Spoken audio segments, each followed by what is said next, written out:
Hello, everyone, and welcome back to the Unbound podcast. This podcast is a display of commitment. It's New Year's Day, and here we are. Maybe it was scheduled in advance. Maybe we recorded this before the holidays, but the bottom line is the podcast is still here on a holiday. Also, we're going full Brady Bunch this week. We've got 10 people here. We've got our CEO, Jonathan. We've got Megan Weber. We've got Hannah Schwindel, who's going to be bringing a lot of the games today. We've got Olivia Jax. We've got Jace. We've got Victoria Groves. We've got Victoria Grant. We've got Ellie and Abraham Chen. So it's going to be lively. We're going to do some staff trivia. We're going to ask some hard-hitting questions. And if you're just trying to avoid your family this holiday season, we're giving you something to listen to. So I hope you guys enjoyed the podcast. And right before we get started, got to plug the two things I've been plugging for like 6 weeks. So first of all, Basecamp, the registration for that is closing soon. We're going to be covering time, tasks, and relationships. You'll get to hang out with students in Florida. It's going to be really fun. So if it sounds interesting, go to beunbound.us/basecamp to learn more. And then the second thing is referrals. You guys know best who's the right fit for this community. You guys know who belongs to this community. You guys know students who would benefit from the Unbound program. So you can go to beunbound.us/refer to generate your unique referral link. You would, if the student that you refer enrolls, you actually get free registration to an event, and you get our Navigate course for free, which is like a $900 value. And the student that you refer also gets $250 off. So that's the best discount that we offer on the Ascend program. With that, that's all I have to say. Hannah Schwindel's bringing the games today. So let's go ahead and get started. Are we starting with trivia? What's the plan? Yeah, we are. So I went ahead and split you guys up into teams. So team 1 is Ben, Megan, Jace, Victoria Grant, and Abe. And team 2 is Jonathan, Olivia, Ellie, and Victoria Groves. So I mean, you guys are a little bit of the underdogs, but I think you guys can make it up. I believe in you. I'm deeply offended by that, Hannah. My goodness. Let's go. I have nothing else to say. Anyways, so to do this, I will ask a question, and you guys are welcome to throw out random guesses. I kind of practice this with my family, and they would like give a guess, and then they would like look at me because I have an awful poker face to see if they were even like close to getting it right. Anyways, and so when you say a guess and it's your final guess, you have to say final guess and whatever your actual guess is. That way I actually count it. And whoever says it first, even if you guys are on the same team, whoever says it first gets a point, and that team gets a point. So any questions before I move on? No. Sounds good. Sweet. All right. The first question is, how many pleats does a chef's hat have? How much silence can Michael edit out of To make it sound like we all had answers off the top of our head and we're firing them off. Crazy. Michael from the future here. It was about 5 minutes over the course of the entire podcast. I may not be able to take those faces of confusement and bewilderment off, but I can make you sound great, and I did. So back to the podcast. Catch non-chefs. Yeah. You're not a chef. I'm not paying this. Yeah. You're like at Jonathan Chili's. took my role. I was going to be the smartest homeschooler here and be like, wait, chefs have pleats, but like Jonathan took that. So yeah. Thank you. Next time I go to Chili's, I'm like going to go into the kitchen and count the pleats. You're not a real chef. The rule is whoever says it first accidentally, right? 4, 7, 9, 6. 3. Final guess 3. You had to say final guess, Jonathan. You can't just. I'm gonna guess there's close to like 50 something. Then. Final guess 11. I like 3 somehow. I'm gonna say 3. Final guess 3. It's gonna be way more. Abe, you think there's only 3 pleats surrounding the chef's hat? I'm just representing that for our team. Yeah, it'd be really helpful. It'd be really helpful to know what a pleat is before this. You should clarify for a second. Does anyone here even know what a chef's hat is? Because I'm kind of getting a little concerned that nobody here does. It's like a white hat with a poofy thing on the top. 100. Final answer. All right, Anna, who got it? Okay, it is 100, and it stands for the 100 ways you can cook an egg, which I did not know. So yeah, basically, if you get a chef's hat, then it like symbolizes what you know as being a chef, that you can at least cook an egg 100 ways. which Wow. then my sisters were like, there's 100 ways you can cook an egg. So yes, apparently there are. I don't think I can come up with a half a dozen ways to cook an egg. So maybe a dozen. Like you need a hat with like a dozen pleats. Yeah. To represent the number of ways that you know how to cook an egg. You know, a white ball cap. This is my chef's hat. What? Well, today I learned that there's 100 ways to cook an egg and that there are 100 pleats in a chef's hat. So that's all news to me. Wow, this is the most informative Unbound podcast ever. Yeah. Oh, we're just getting started. All right. What was the original color of the stop sign? Ooh. I'm guessing it wasn't red. Orange. Final answer. Oh, yeah, that's true. It could be a trick question. I'm with you, Ben. I think it's like orange or rust or something. Hey, Olivia's on my team, right? Some countries just straight up do white. So it could be I'm going to that. go with Olivia's final answer for our. That's my vote for our team. Which was what? Red, right? The answer was it was all red. I'm thinking maybe white.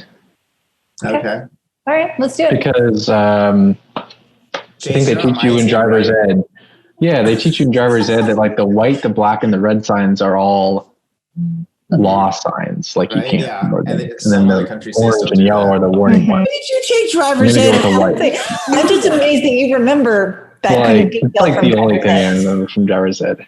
I only remember the DMV and how it felt. That's all I remember. And also, if you if you're coming up to a light and it's green, that's called a stale green light. But if you're coming up to a red light and it turns green, it's a fresh green light. What? Which has numerous. It has to do with eggs. Like, do you have to have stale, fresh? The most educational Unbound podcast so far. So, wow, I did not know that. Jace the traffic cop. All right, final answer is white. All right, I'll give you guys half a point. So the original colors, actually, no, never mind. I'm not even going to give you half a point. The original colors were yellow and black, but in 1954, they switched to the red and white, which is now used everywhere. Originally, that part I did know. Looked like hornets. Yeah. So almost like construction signs, what you would imagine now. Dang it, I was almost right. Well, that's logical because you're always stopped for construction, at least on 81. So that's like a black and yellow dangerous fellow, right? That kind of thing. Or that. Stop sign. Dangerous people. Dangerous things. People that are black and yellow are dangerous. Yeah. So if you don't stop, then you're in danger. It's open to interpretation. Because it makes no sense. All right. Third one is, what was New York originally but briefly called? New Amsterdam. What was the question? Abe should know. What was New York originally but briefly called? Final answer, New Amsterdam. Yeah, I think that's right. So, I know this, so I almost feel like if I don't know this, I will come use your insider knowledge. I know, exactly. So, if I don't know this, I will. Yeah, I'm off the team. So I should know this. And I'm pretty sure it's New Amsterdam. It's not.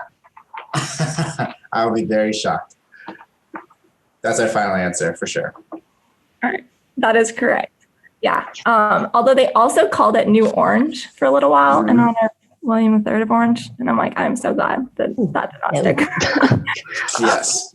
Thinking of names. I'm like, I went to New Orange for the afternoon. Yeah, that doesn't sound. That sounds like a bad Apple product upgrade. They're like, this is the new orange iPhone. You're like, whoa, not burnt orange, it's not old, not rust. It's new orange. Like some kind of crazy marketing tactic. It was pretty dramatic. So the English sailed up and they were literally like, give us your city, give us your name, or we'll shoot everybody. And there was this whole standoff for a while. And the townspeople talked the mayor into, getting the new name, New York. So fun times. Do you know where the York part comes from? Is it named after someone? Yeah, it's because the Duke of York took over. Gotcha. Yep. Makes sense. So basically, you're only ever famous if you get a town or a city or a state named after you. Oh, at that time, basically. It's one way to secure your legacy. Now we have the internet. All right. What do the M's and M&M stand for? Is that your answer, Ben? I'm not putting that up as a real answer. I have no idea. I feel like it would be like the company creators' names. One of it stands for milk. I'm guessing it It's like milk was. chocolate, right? I mean, that just makes sense. But So milk and what's the second one? This clearly means we haven't eaten enough M&Ms lately or historically. Could it be the names of those like character guys that are the like personified M&Ms? They are M&Ms, though. That's the problem. Matt and Mike. That's true. Talk about an identity That'd be crisis. Mars, right? Isn't Mars company the ones that put M&M? So it's Mars and something. Oh, Oh, Oh, that's a good point. Well, I don't know who the other one is. well, these days that would be Mars and Musk, but I don't know what the other M would be back then. yeah, I don't know. Yep, I don't know. Do enlighten us, Hannah. Okay. So you guys were, Megan, you were on the right track, and Jonathan, you had part of it. So it's Mars and Murray, and they were the two people who made M&Ms. So we get half a point. Yes, I'll give you half a point for that. All right, so random state facts. I have a couple one.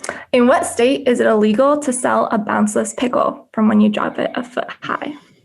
So if you drop a pickle from a foot and it This doesn't is one of bounce, those stupid like state laws. Like there's some state you can't like carry an ice cream cone in your back pocket or something like that. Nevada. I just want to know if bouncing pickles, is that a normal thing to do? apparently it was at the time that they made the law. I feel like it's like New Jersey, because like some guy got upset about his street vendor not bouncing his pickle, and so then they made a law about it. I don't know. It sounds like a Jersey thing. That sounds like a Jersey thing. The New Yorker confirms that. But does the bounce of the pickle indicate like how fresh it is or anything? Like I'm totally curious. Like I want to know if the pickles that are in our fridge right now bounce. Like I'm going to be right back. I didn't even know that was a possibility. But also, like, how do you enforce that law? Like, you all right, thanks. Like, you buy a sandwich and it includes a pickle, and then you throw the pickle on the ground. I gotta call the cops. I'm sorry. Yeah. I assume it has to be a full pickle, right? Like, yeah, pickle sliced cannot possibly bounce. I mean, if my pickle slice bounced, that would be disturbing. So, I think it's more reflection on the lawmakers.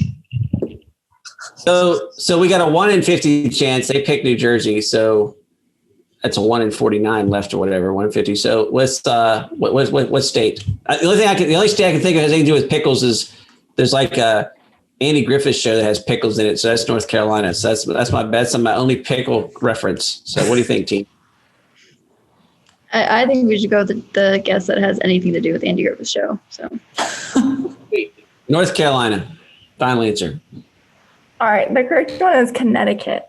So you're close. Oh, you're close, sir. All right, another state. In what state is it illegal to drive while being blindfolded? Personally, I think this should be every state, but apparently there's a where it's actually illegal. What state is not legal? Yeah, you just go find out which state it is legal and like test it, and you put on the blindfold, and you're like, wait till you get pulled over, and you're like, officer, it's not on the books. This is not illegal. You'd probably be pulled over for something else at that point. Was this in your driver's training? I don't remember anything, so it must not have been North Carolina. You can rule that state out. We didn't hear anything about that. It's got to be California. I mean, California's got laws about everything, including obvious stuff. So it's got to be California, right? I was about to say that. I mean, I know people who would pull over people who are driving blindfolded. So You also have to think about which state would people drive in while blindfolded. Like, where is this a problem? Florida. Yeah, Colorado. I kind of like Florida. Like Colorado only recently. mm-hmm. I just feel like I'd hear about that in a Florida Man article. You know what I mean? All right, are we going to Florida? Let's do it. Sure. Okay. Sure. All right. All right. And what was the other teams? Who's like California? California. Okay. The right answer is Alabama. So, we're just driving around blindfolded in Alabama, so they made it illegal. If it's not Florida or California, it's Alabama. So. That does make sense. Somewhere where the problem is so widespread that it reaches the attention of the legislature. Yes. All right. What does the E in Chuck E. Cheese stand for? I think I've heard this before. It stands for something. Yes. Yeah. It's the middle initial, Megan. Well, yeah, but it. Thanks, Ellie. Entertainment. Is it like an actual name, do you guys think? I'm trying to remember. Or Something to do with eating. Eatery. Chuck Eatery cheese. I remember hearing this, and my gut says entertainment, even though that doesn't make sense. But I think that's Huck Entertainment cheese. I don't recall it making sense either. So, Or Emporium. despite the fact that I've explained it. Emporium. No, I feel like I have heard the same as Ben. It's something like that. I don't know. I haven't heard anything. So if you guys are both on it, then. Extravaganza. Yeah, my Chuck E. Cheese knowledge is like super low. So Jonathan seems proud of that. but then here's the next part to kind of make you feel better. When I was growing up, there wasn't Chuck E. Cheese, it was Billy Bob, or maybe Chuck E. Cheese and Billy Bob were together. So I know a lot more about Billy Bob. So I've not heard of Billy Bob. Me neither. they were together. I feel like in the animatronic stage in like the 80s and early 90s, Chuck E. Cheese was on the right and Billy Bob was on the left. So there you go. And only one of them made it out, apparently. Chuck E. Cheese is actually a winner of something. All I know is the only reason to go there was not the pizza or not the animatronic stage. It was the fact that they had a Star Wars arcade game, which was just amazing in the late 80s. So, and my name was on the high score list. So, there you go. Wow. Learn something about Jonathan. Something for the resume. Yeah, if you ever need an X-Wing piloted, I have some flight time already logged. So. I just appreciate that when you said that, everyone kind of like raised their eyebrows and just did this like one little head nod, like, All right. Unless there's any objections, I vote we go with entertainment because that's just what I think that's what I remember. Yeah. I say Ebenezer. I mean, because why not? We're going to lose. That was predetermined when the teams were assigned. You know what I did? I just went every other on my screen. So really, it's the order you guys showed up in the meeting. That's the problem. Anyways. What in the world did you call our team underdogs if it was random, Hannah? You randomly selected every other screen and then randomly named our team as underdogs? No. So to clarify, because I'm not playing, that means there's only 9 people. So 4 are on one team and 5 are on the other team. And you are on the team that there's only 4 people. So it wasn't a personal jab like I was expecting. That makes this less entertaining. Ellie's looking for beef. I know. I try to consider myself a nice person, and Ellie's just like, no, fight me. Like, we're going down. I'm like, okay. It's okay. We are talking about Ellie. You know. This is not surprising to the rest of us. Keep it for the group therapy channel, guys. I'm curious to find out about Chuck E. Cheese. All right, you were correct, Ben. The E does stand for entertainment. Ooh. What? Memory served. Let's go. This is awesome. Ben, whoever told you that little snippet of information was completely useless, they lied to you. It's paying off big dividends now. It's paying off now. Yeah, it paid off more than a stale green. I mean, that didn't get him a point. So yeah, no, I'm still looking for a way to apply that information after how many years? All right, next one is the Statue of Liberty was given to the U.S. by which country? France. That's pretty unanimous. Yay. Again, as a New Yorker, I need to learn about this. What do you mean you don't know where the Statue of Liberty came from, Abe? No, that's what I'm saying. Like, as a New York kid, this was part of our curriculum. We had a whole year of New York history, and we had to know this. Wait, really? But I will note that Olivia said final answer first.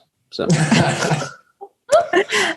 Yes, I was kind of thinking, because if nothing else, y'all at least maybe have seen the National Treasure movies. So, Unless if you watch the National Treasure movies, you could say they were maybe from aliens. But hey, so it's some like secret society.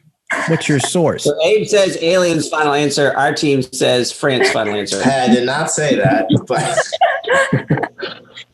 I still stand by France. No, the correct answer is France. Yes. But did you guys know that France paid for the statue, but the US had to pay for the pedestal? Which I'm not actually sure which one was more expensive, but either way, it seems to have drawn a lot of attention to our country, so probably a net positive. Says the marketing guy. Do you guys know what the original color was?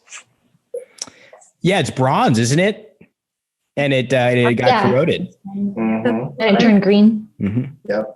do you know what the actual name was?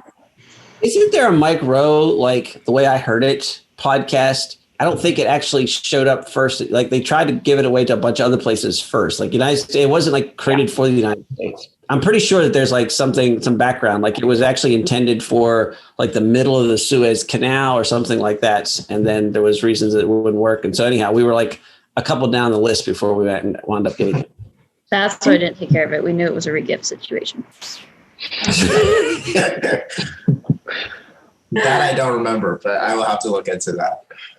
Interesting. What I was reading was that like they did it in response to like the 13th Amendment being passed. Mm-hmm. So that was seen as like the like move of people being equal. And I mean, they had to have a good excuse if it was like a regift, right? So, you know, just, oh yeah, that's right. Yeah. All right. What state did the United States accidentally drop the shell of an atomic bomb on? Like it's got to be New Mexico. Yeah, you're talking about a state in the United States, right? Not a, yeah. Yes. I mean, obviously it didn't go off. So there's that. Mm-hmm. Yes. Yeah, I feel like it would be like Utah or New Mexico. Because over there. I mean, I know they do testing in New Mexico anyway, but like maybe if it was an accident, it would actually be a different state. Final answer. New Mexico, final answer. Dang it, Ben. It's a winner's mindset.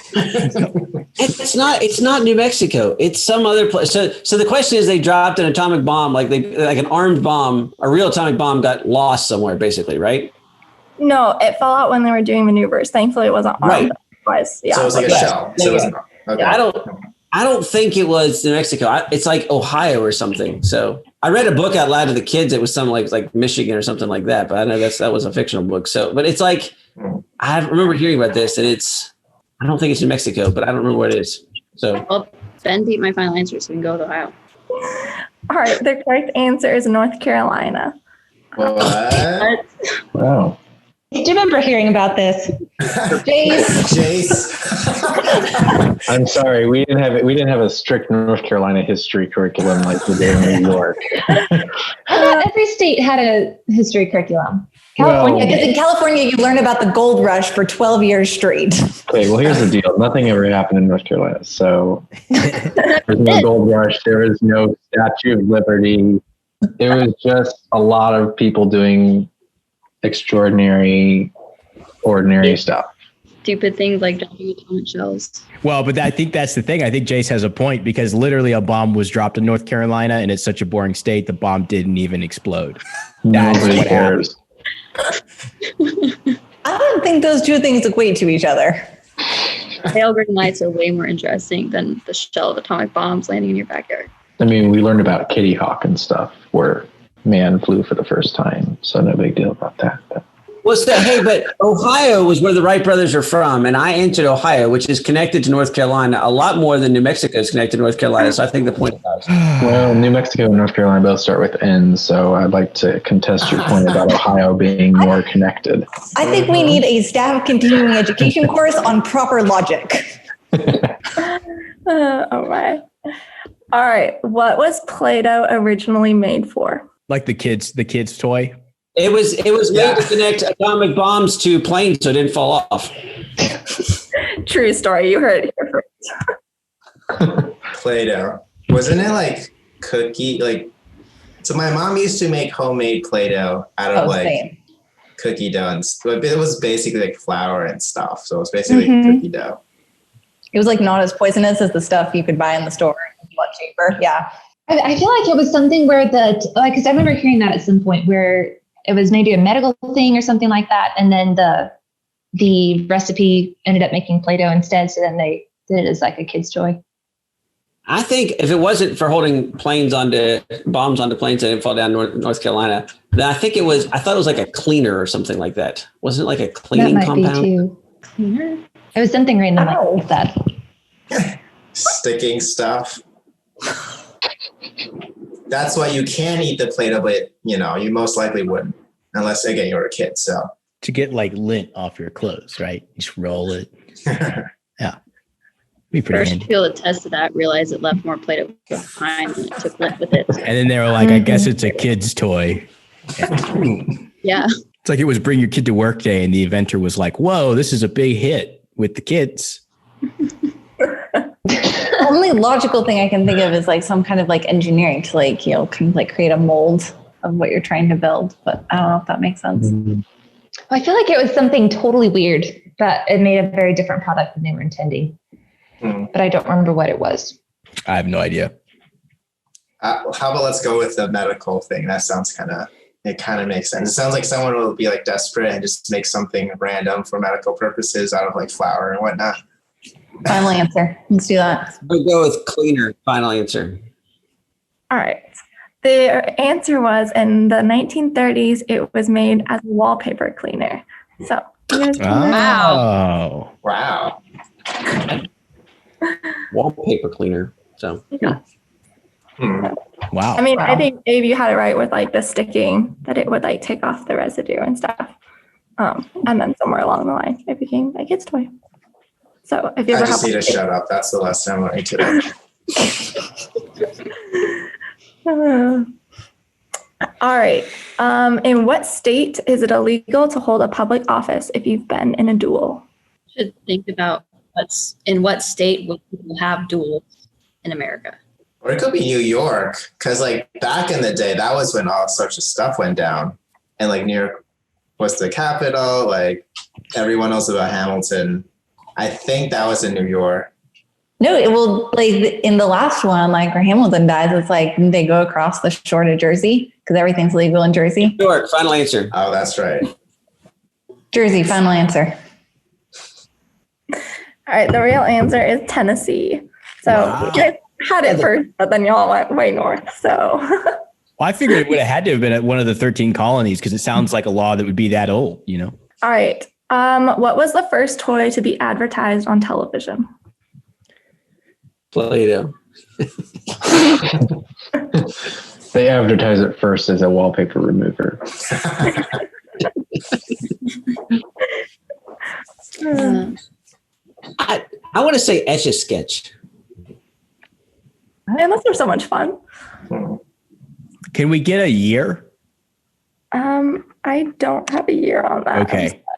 I mean, I could Google it real fast. I just think it has to be some type of like doll. I kind of thought it was something like a doll too, Ben. A specific thing.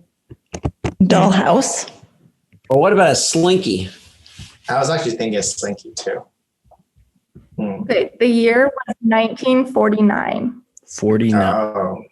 Oh. What was hot in the 1940s? End of the 40s. The nuclear fallout. That's what was hot. After the world started getting put back together. Post-war recovery. Yeah, like what did kids play with post-war America? I don't have like a name for it, but I know there's like a classic doll that was like one of the first toys that like kind of created the toy market. Mm-hmm. I don't know. Can we just answer doll and make that our final answer? Is that cool?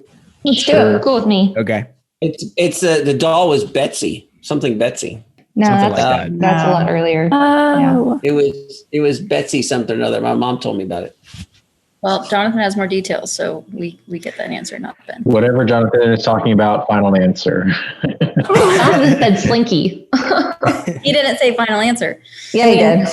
No, he didn't. We will rewind the podcast and figure it out. Next time we'll have to have a referee on this thing. Okay. Well, neither of you guys were right in anything you said. It was Mr. Potato Head. Oh. In the 1940s? Wow. Yeah, that feels earlier than I was expecting. The late 1940s, but yeah. I feel like if we could pull up a picture of that version of Mr. Potato Head, we would probably be very disturbed. Traumatized. Sold great in the end of the 1940s and then didn't sell again to the end of the 1990s when Toy Story came out. Mm-hmm. Well, the more you know. Yeah. All right. In what country was the Caesar salad invented in? Italy. Rome. Because it's the Caesar salad. Vatican City. United States. It's gonna be something weird, like Chicago. Yeah, I feel like it might be. I'm pretty sure it's like American, like a California roll or something. Just something that's thrown together. City or country, Hannah? What? City or country? Country. Italy sounds like the most logical. Mm-hmm. I didn't know countries would go around inventing salads. yeah. It could be France, like with the dressing.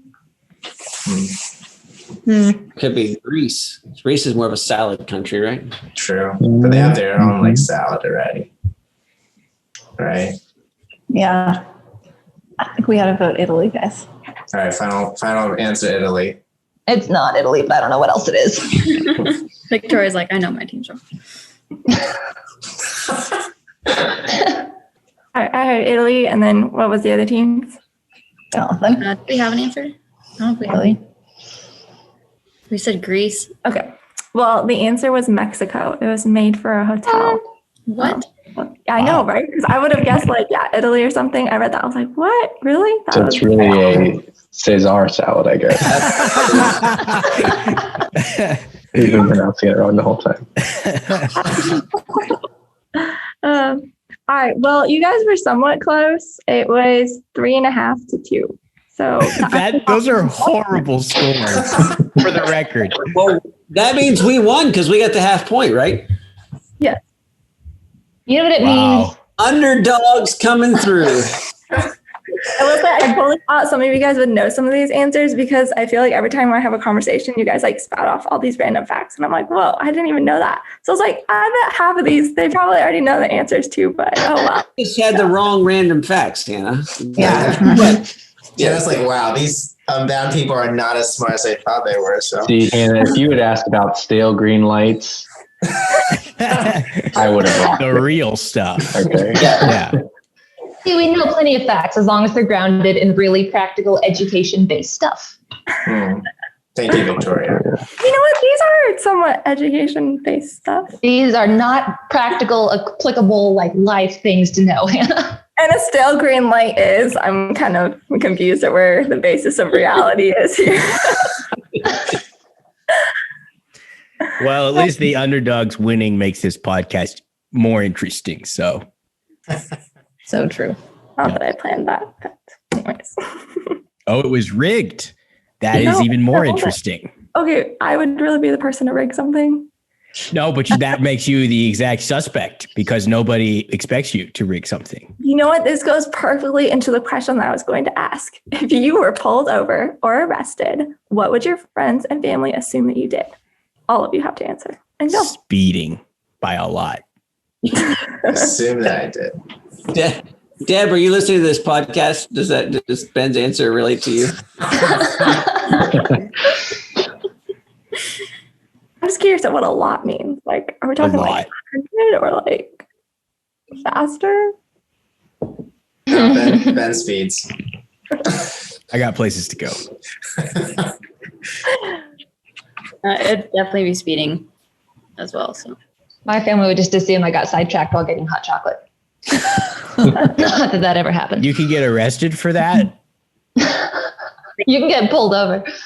It is. No, my family probably assume I just got busy and forgot to do something like weenie registration or something like that, which hasn't happened yet, but that's what they would guess.